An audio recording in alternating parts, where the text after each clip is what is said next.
la validation des IFRS et l'application dans l'Union européenne.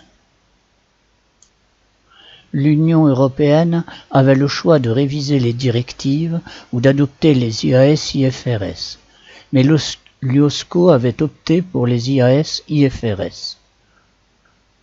L'orientation de la Commission en 1995 se porta sur les IAS-IFRS, choix officialisé par le règlement du Parlement européen et du Conseil du 19/7/2002. Quels sont les textes obligatoires dans l'Union européenne?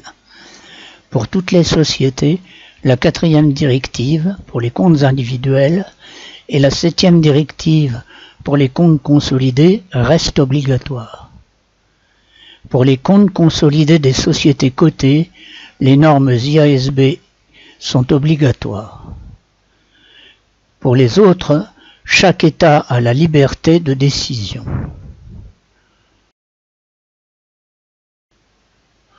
Le processus de validation des normes et des interprétations de l'IASB est le suivant. L'EFRAG est le premier organisme qui se saisit de la proposition. Cet organisme transmet un avis au comité d'examen des normes, qui est un comité européen, qui donne un avis à la Commission européenne. Celle-ci ensuite transmet le problème au comité réglementaire comptable qui propose la modification ou l'acceptation au Conseil des ministres européens et au Parlement. En cas d'accord, la publication est effectuée par la Commission au journal officiel de l'Union européenne.